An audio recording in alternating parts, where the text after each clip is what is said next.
Rockefeller did not study how the wealthy accumulated capital. He studied how the rest did not from contempt, from precision. He understood that wealth was a mechanical outcome, and that the surest way to understand a mechanism was to examine the points at which it failed, not the points of success, the points of consistent, repeatable, income-independent failure. The failure told you something about the structure, not about the person. What the structure revealed was not laziness, not misfortune, not insufficient income. It revealed a pipeline with holes in it. Every working income has a pipeline. Capital enters at one end, wages, salary, contract payment.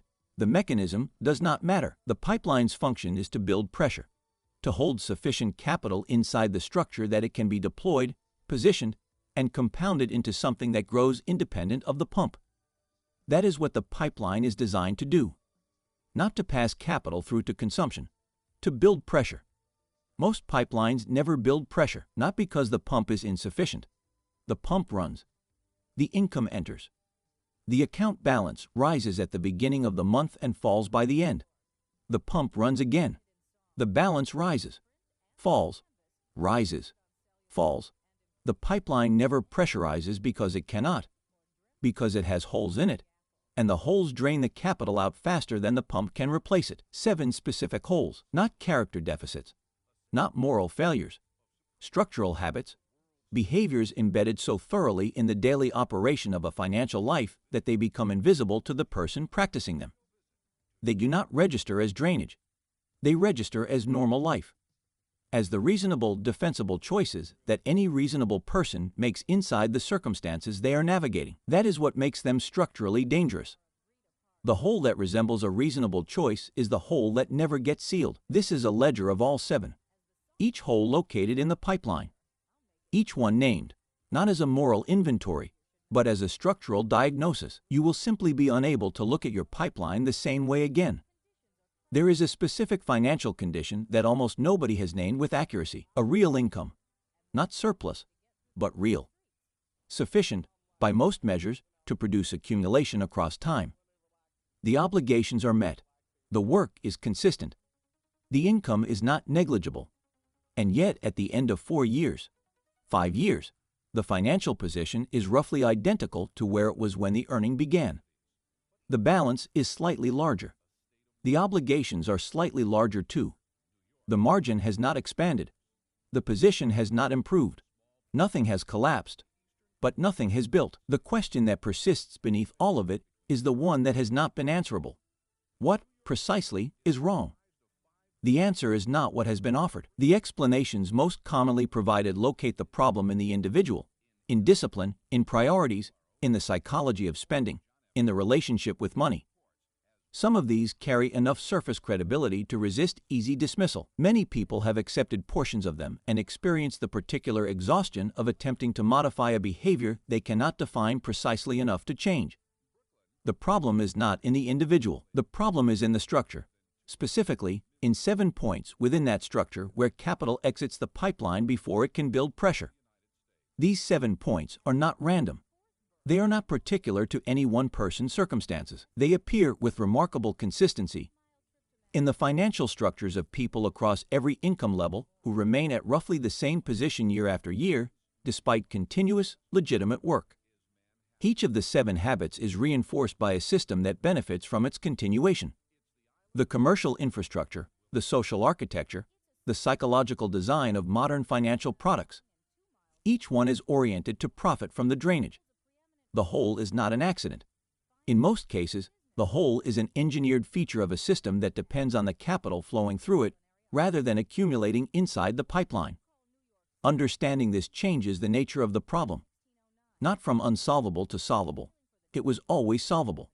But from personal failure to structural diagnosis. And structural diagnoses have structural solutions. The pipeline has 7 holes. Here is where they are. Hole 1. The sequencing problem. The first hole is positioned at the earliest point in the pipe. It is located at the precise moment income enters the structure. When the deposit clears, when the capital is present and accessible. It is not a single large opening. It is a continuous one, a permanent aperture through which capital drains at the moment of entry. before it has traveled any distance through the pipeline at all. The behavior is this: consumption is funded first, and accumulation receives what remains. This is the operating sequence of the majority of financial lives. Income arrives. Fixed obligations are met, the commitments that cannot be deferred. Then discretionary spending occurs, the expenditures that are not fixed but have become habitual, expected, treated as a normal part of the monthly rhythm. And at the end of the month, whatever has not been allocated to consumption is considered for potential saving. In most months, what remains is negligible. This is not a coincidence. It is the mechanical output of the sequence. When consumption precedes accumulation in the pipeline's operating order, consumption expands to occupy the available space, not through irresponsibility, through the simple physics of availability. What is accessible will be allocated. What is allocated to consumption cannot simultaneously build pressure. Rockefeller's ledger operated on a different sequence. From his first paycheck, as a 16-year-old bookkeeper earning $3.50 per week, he allocated to accumulation first, not what remained after consumption. A fixed quantity, determined in advance, removed from the available capital before consumption could access it. Consumption was funded from what remained after the allocation, not the reverse. The distinction is mechanical, not motivational. When accumulation is first in the sequence, consumption adjusts to the remainder, because it must. When consumption is first, accumulation receives the residual, which is reliably close to zero.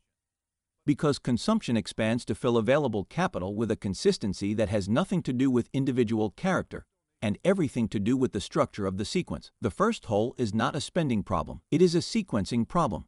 The pump runs, the capital enters, and the pipe drains it at the source before pressure can begin to build. Hole T2, the convenience premium. The second hole does not register as a whole.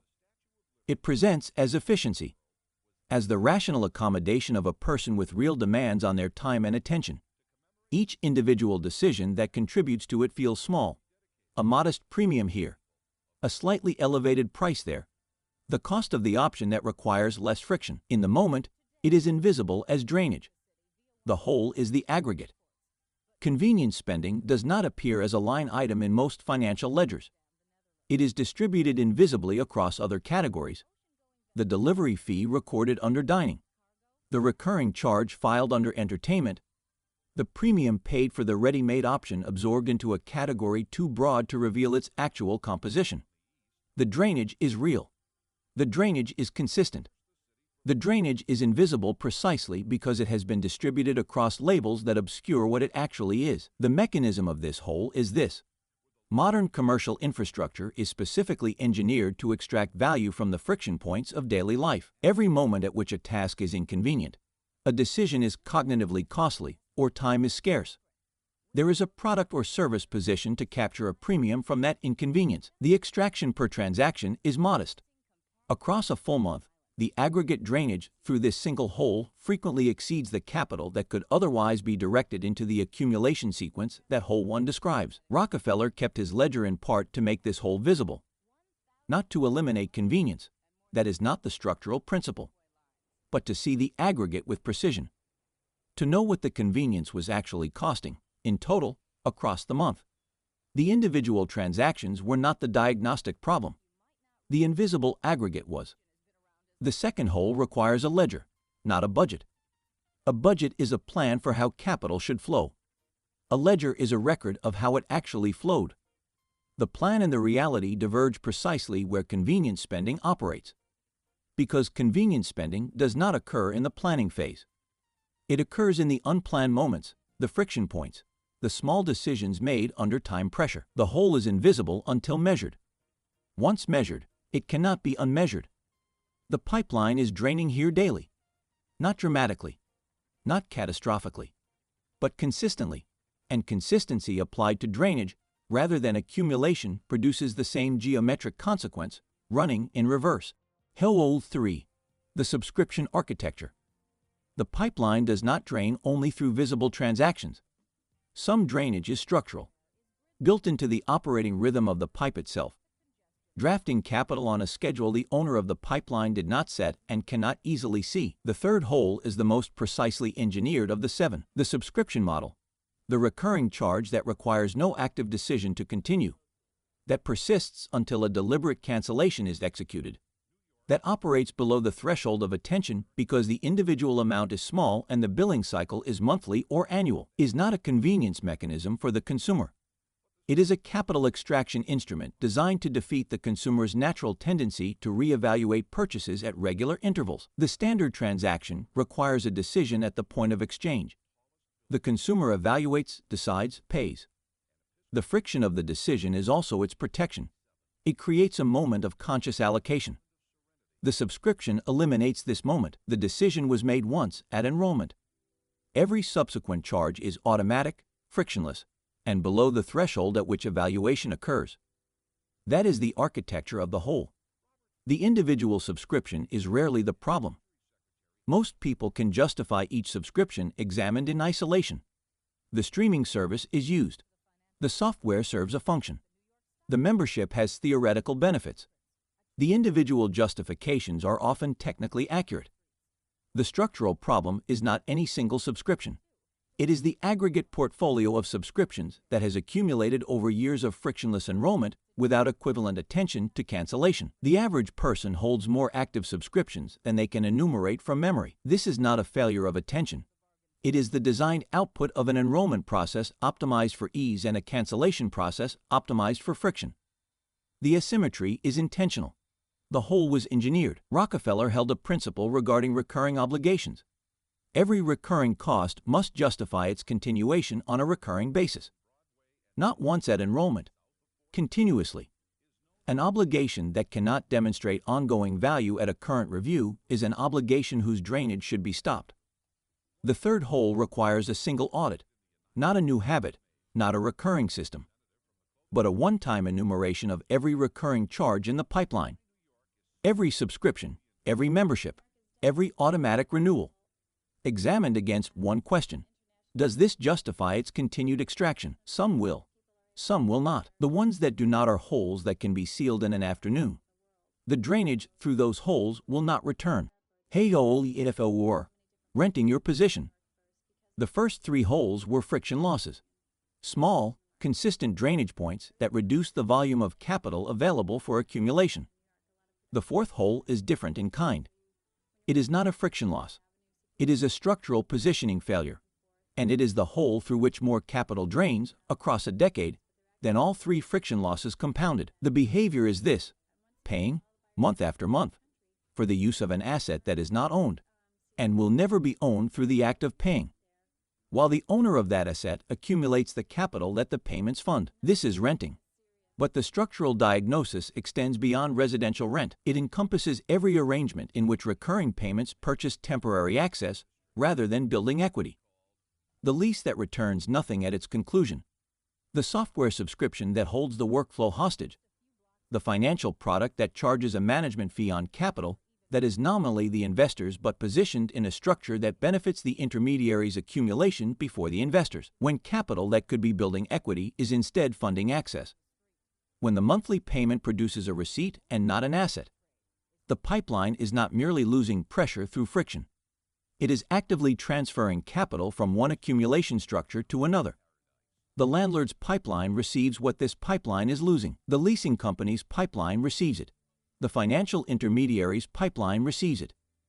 This is not a categorical argument against renting. There are conditions, geographic flexibility requirements, insufficient capital at the threshold required for ownership, specific market dynamics, under which renting is the structurally correct position. Rockefeller was not doctrinaire about tactics. He was structural about principles. The principle is this: every recurring payment should be evaluated not only for what it purchases in the current period, but for what it builds, or fails to build, in the capital structure. A payment that builds equity partially returns to the pipeline. A payment that purchases only access exits the pipeline permanently, every month, for the duration of the arrangement. Over a decade, the difference between these two structures is not marginal. It is the difference between a pipeline that has been slowly pressurizing, building equity, building position, building the base from which compounding can operate, and a pipeline that holds the same pressure it had 10 years ago, because every month's capital has drained through the fourth hole. The pressure leak is not audible. It drains quietly, on schedule, with a receipt confirming the transaction completed correctly. The transaction completed correctly. The pipeline lost pressure. Both are true. Whole FIV. The counter pressure of unstructured debt. The pipeline has a direction. Capital enters at one end and is meant to travel, through accumulation, through compounding, toward the pressure point at which the structure becomes self-sustaining.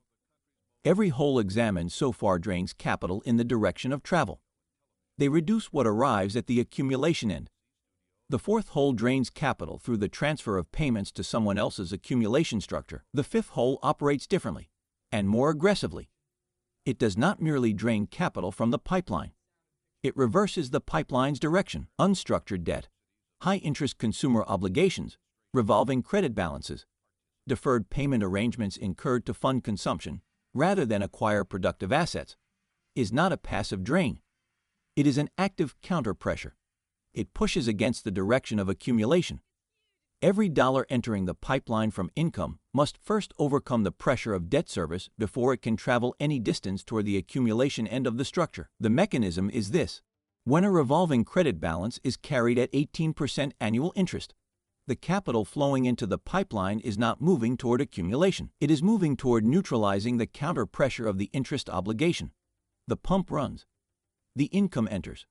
And before that capital can build anything, a portion is consumed by the cost of the debt, not reducing the principal meaningfully, but servicing the interest, keeping the obligation alive, funding the lender's pipeline with capital extracted from this one. This is the structural inversion that makes the fifth hole categorically different from the first four. Holes 1 through 4 drain capital that has entered the pipeline. They reduce what is available for accumulation. They are costly, but the pipeline remains oriented in the correct direction. Hole 5 reverses the orientation. With sufficient debt load, the pipeline is no longer moving capital toward accumulation at all. It is moving capital toward debt service. The pump is working against itself. Rockefeller had a specific and documented relationship with debt. He used it, strategically, structurally, for the acquisition of productive assets that generated return exceeding the cost of the obligation. He borrowed to build refineries. He did not borrow to fund consumption. The distinction was absolute in his thinking, and it maps precisely onto the structural difference between debt that builds position and debt that drains it. Debt used to acquire an asset-generating return above the interest rate is a structural tool. The debt costs something. The asset returns more than the cost.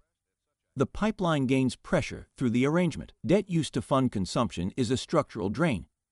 The debt costs something. There is no return. The pipeline loses pressure, month after month, for the duration of the obligation. Consumer debt at high interest rates does not merely cost the face value of the purchase.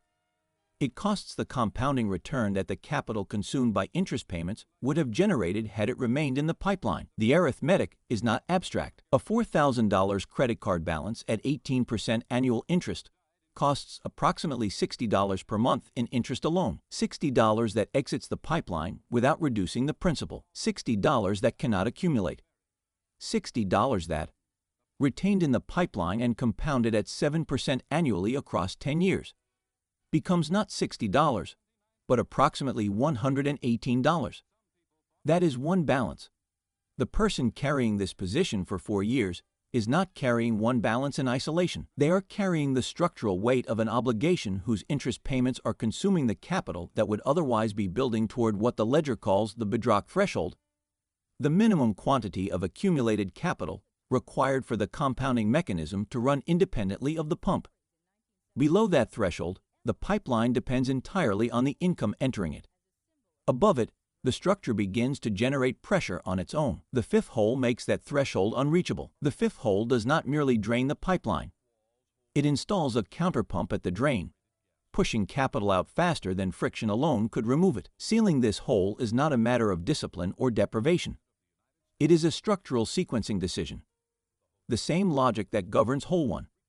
Debt service on consumer obligations must be treated as the highest priority exit from the pipeline, not because the lender deserves priority, but because the interest rate on the obligation is almost certainly higher than the return available on any legitimate accumulation instrument at the individual's current scale. Eliminating 18% debt is a guaranteed 18% return on the capital applied to it.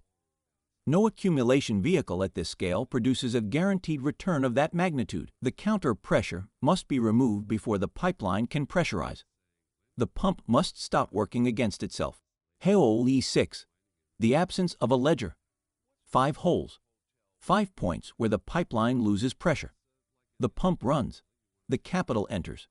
And it exits.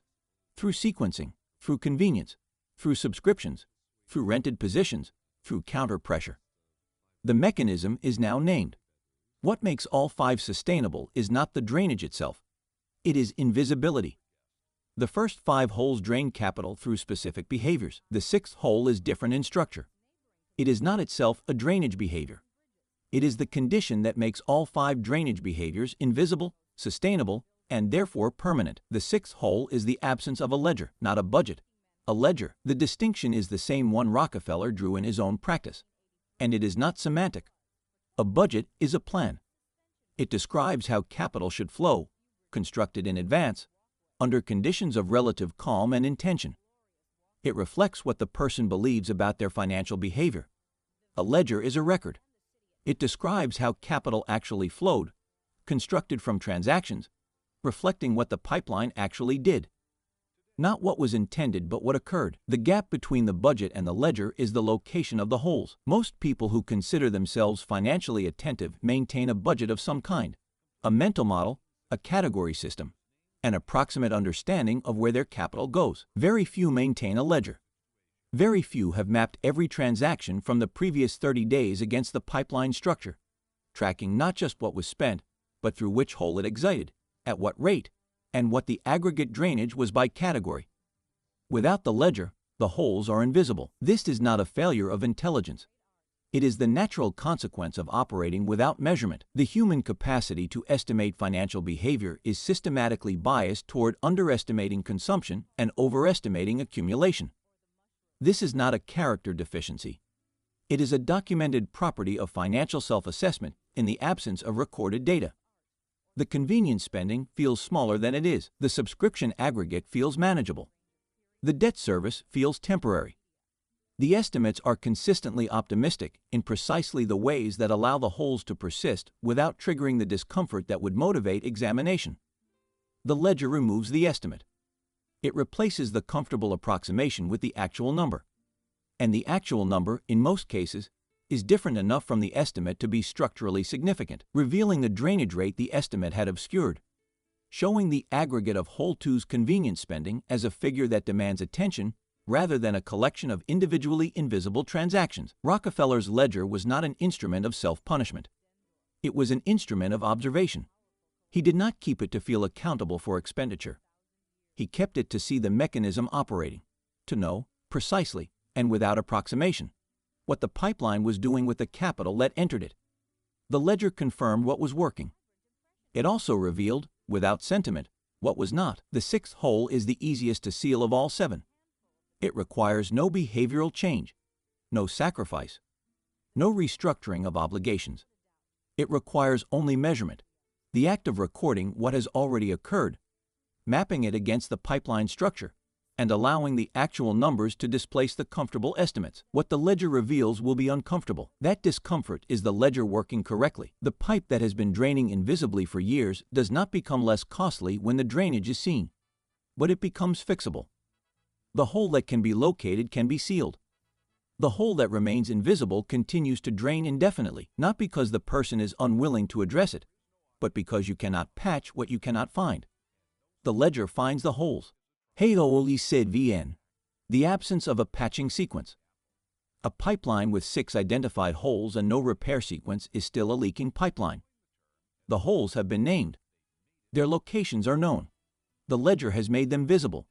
But the pipe does not seal itself through identification. The 6th hole allowed the first 5 to remain invisible. The 7th hole is different again. It is the structural failure that occurs when the holes have been identified but not addressed in the correct order. The 7th hole is the absence of a patching sequence. Each of the first 5 holes has a different structural priority. They are not equivalent drains. They do not respond equally to the same quantity of attention and capital applied to sealing them. The order in which they are addressed determines whether the patching produces compounding benefit or whether the effort is absorbed without structural result. Applied to the wrong hole first, a fixed quantity of patching effort produces a local improvement that is immediately offset by the continuing drainage of higher priority holes. The pipeline does not pressurize. That is not a failure of effort. It is a failure of sequence, and the two are not the same problem. Rockefeller sequenced everything. He did not address all inefficiencies simultaneously. He identified the constraint, the single point in the mechanism whose resolution would produce the greatest downstream effect. And he addressed that point first, completely, before moving to the next. Capital and attention are both finite. Finite resources applied without sequence produce diffuse results rather than concentrated ones. The patching sequence for the 7 holes follows the same logic. Hole 5, unstructured debt, is addressed first. The arithmetic is direct. The interest rate on consumer debt almost certainly exceeds the return available on accumulation instruments at the individual's current scale. Capital directed toward accumulation, while high-interest debt remains outstanding, is capital earning a lower return than capital directed toward eliminating the counter pressure. The pipeline cannot pressurize while the pump is working against itself. The counter pressure is removed first. Hole 1, the sequencing of consumption and accumulation, is addressed second. Once the counter pressure of debt is removed, resequencing consumption and accumulation determines the rate at which capital builds toward the Bedrock threshold. This is the primary valve in the pipeline. It controls how much capital is available for everything downstream. Holes 2 and 3, convenience spending and the subscription architecture, are addressed in parallel. After hole 1 has been resequenced, they represent friction losses in a mechanism now structurally oriented toward accumulation. They are not the primary problem. They are efficiency losses in a correctly directed system. Hole 4, the rental of position, is addressed as a medium-term structural decision, made possible by the capital that holes 1, 2, 3, and 5 have collectively freed. The conditions under which the shift from access renting to equity building becomes viable depend on the capital available, and the capital available depends on the upstream holes being sealed first. Hole 6, the ledger, is not sequential. It is concurrent. It runs from the beginning, because it is the measurement instrument that makes the patching of every other hole visible, confirmable, and adjustable. The 7th hole is sealed not by a specific behavior, but by a structural decision. To address the holes in sequence, and to understand why that sequence is load-bearing rather than arbitrary. A pipeline patched in random order remains a leaking pipeline. The effort was real. The patches were real. But the structural result, the pressurization of the pipeline, the accumulation of capital at a rate that builds toward the threshold at which the physics change, requires the correct sequence, because each patch creates the condition that makes the next patch structurally effective. Without the sequence, the patches do not compound. Without compounding patches, the pipeline does not seal. Without a sealed pipeline, the pressure does not build. Without pressure, the capital does not accumulate. Without accumulation, the position does not change. The pump runs, the income enters, and the pipeline drains. 7 holes. 3 structural categories. A sequence for sealing them. A ledger for locating them. A mechanical explanation for why each one has been draining capital. Not because of personal failure, but because of structural conditions that are invisible to the person operating inside them and visible, with precision and without sentiment, to anyone willing to examine the mechanism rather than the individual. The holes are now located, not in the abstract, in the specific. Hole 1 lives in the moment income arrives and the sequencing decision is made, or not made. Hole 2 lives in the aggregate of this month's convenience transactions, distributed across categories that do not name what they actually contain. Hole 3 lives in the list of recurring charges, continuing to draft the pipeline on a schedule optimized for the extractor's benefit. Hole 4 lives in every monthly payment that produces a receipt and not an equity position. Hole 5 lives in the counter pressure of every interest payment funding a different pipeline with this pipeline's capital. The position that changes is not the one that becomes aware of the mechanism. The position that changes is the one that applies the sequence. Awareness is not accumulation. The ledger records what awareness confirmed. The sequence converts that confirmation into structural change. The patching is not motivational, it is mechanical. Each hole sealed creates the condition for the next seal to hold. Each stage of pressure built creates the threshold condition for the stage after it. The arithmetic is not inspirational. It is the arithmetic of a pipeline that has stopped draining and begun to pressurize. Rockefeller did not study the leaking pipeline out of sympathy for the people operating inside it. He studied it because understanding structural failure at the individual level told him something precise about where capital was available to be accumulated by someone operating with a sealed pipeline. The capital draining through 7 holes in millions of individual pipelines was not disappearing. It was flowing somewhere, into the accumulation structures of the entities that engineered the holes. The mechanisms are commercial, social, psychological, each one reinforcing the drainage, each one profiting from the capital that exits through the 7 holes rather than accumulating inside the structure.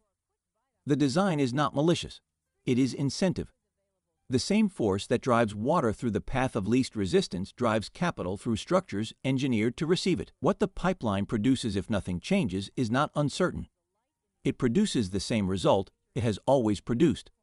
The pump runs. The capital enters. The holes drain it. The pressure does not build. The position does not change. 3 more years produce the same structural outcome as the 3 years preceding them, not because of misfortune, not because of insufficient income, but because the pipeline structure that produced the previous result has not been altered. The holes that drained the capital last year are draining the capital this year. The arithmetic does not adjust for the awareness of the person now observing it. The holes are not closing themselves. They do not seal through understanding alone. Understanding is the ledger working. Sealing is the sequence applied. The two are related. You cannot apply a sequence to holes you have not located, but they are not the same action. The pipeline that has been studied and not patched is still a leaking pipeline. The study was necessary. It was not sufficient. The only question the ledger cannot answer is the one that belongs entirely to position. The refinery does not wait. It runs. The only variable is whether the capital is inside the sealed structure. Building pressure, compounding, moving toward the threshold at which the physics change, or outside it, watching.